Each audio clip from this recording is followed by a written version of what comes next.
يا صباح الهنا وصباح السعادة وعيد مبارك يا رب عليكم وعلى الأسرة كلها، وربنا يفرحكم جميعا.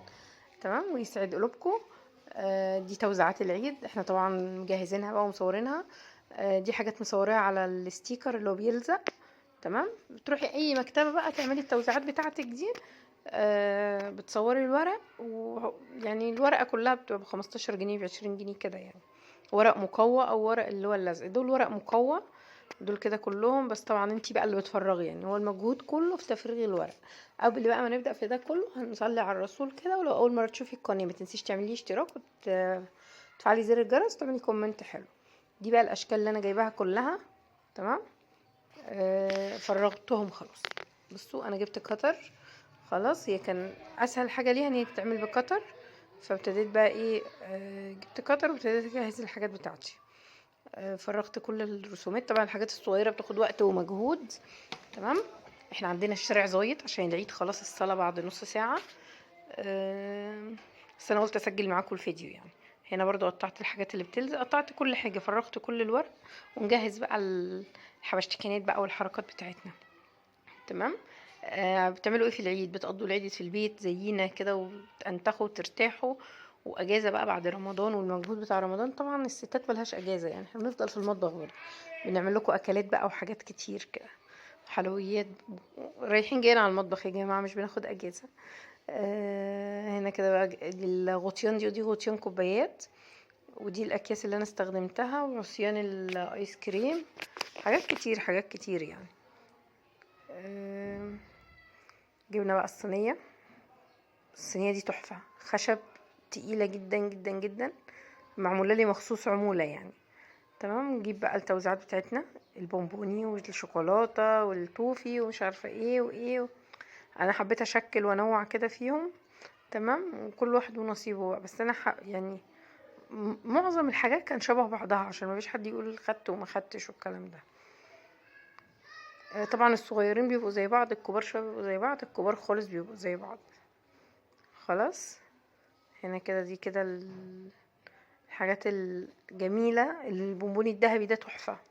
احلى حاجة في الصينية دي، يمكن اكتر حاجة انا بحبها في الصينية دي كلها هو ده. والملبس بقى والحاجات والشوكولاتة وكده عشان الاطفال. طبعا بلالين، لقيت عندي الثلاث الوان دول. كان نفسي يبقى عندي بقى الالوان المبهجة، الاحمر واخضر وكده، بس ما لقيتش. لقيت في البيت متوفر عندي دول بس. كنت جايباهم لمناسبة ما. بصوا بقى، انت بتجيبي الغطا تحطي فيه البونبوني والشوكولاتة، وتحطي فيه بقى العيدية ايا كان هي ايه، وتبتدي تلزقيه كده بالشمع. تمام. فانا ايه اعمل الشمع اهو. بصوا دي واحدة تانية. تحطي الشمع كده وتبداي تلزقيها. بس هو دي كل الحكاية. هي دي بقى التوزيعات يا جماعة. حاجة كده تحفة بجد، جميلة وتفرح الولاد. هنجيب بقى كمان اللزقة اللي نلزقها عليها. عيد سعيد او كل عام وانتم بخير او عيدكم مبارك ايا كان بقى.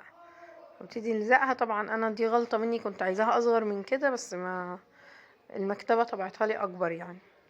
نلزق عصاية الايس كريم عشان تتمسك كده بالعصاية، تبقى شكلها حلو.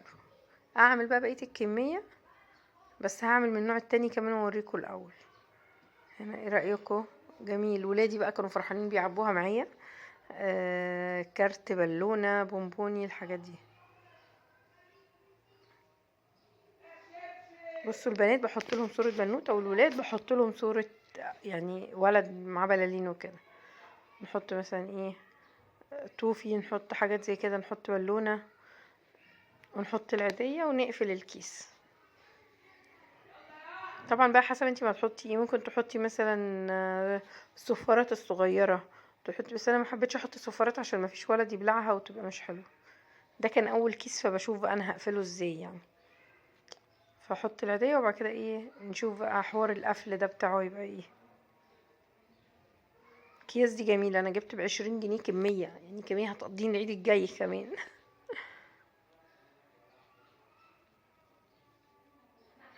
بصوا، هو احنا كده مش رابطين حاجة. التكبيرات شغالة كمان في المسجد، جميلة قوي.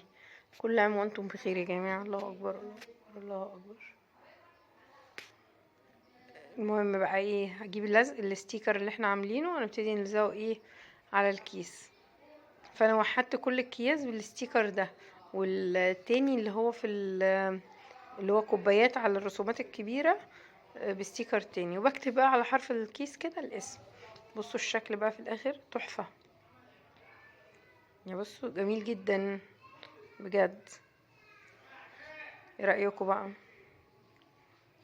هنا بقى حسب بقى الكبار مثلا رقم، الصغيرين حاجة كده يعني، كل واحد بقى وكده يعني حظه، مش وحظه، هو الاسم مكتوب يعني، احنا عارفين كل واحد دي قد ايه. هنا دي كده الحاجات الكبيرة، البنات الكبار بقى، مش الأطفال قوي يعني. مثلا يعني في بنات 15 و17 وكده، هديتهم كده مكتوب على ولاد بنتي مثلا، الأطفال الصغيرين، ولاد أخويا، الكلام ده. دي عيديتهم بقى. جهزنا كل حاجة خلاص، نقفل بقى وندخل على حاجة تانية، اللي هي ايه؟ شيالة الكحك. لازم بقى نرصها كده ونروق على نفسنا بقى كده بيها. الكحك اللي احنا عملناه حاجة كده بتدوب دوب خلاص. انا نزلت لكم الفيديوهات بتاع الكحك كمان عندي، و يا رب يعجبكم يعني، ويا رب تكونوا شفتوه. واتمنى بقى ما تنسوش اللايك على الفيديو والاشتراك، دعوة حلوة.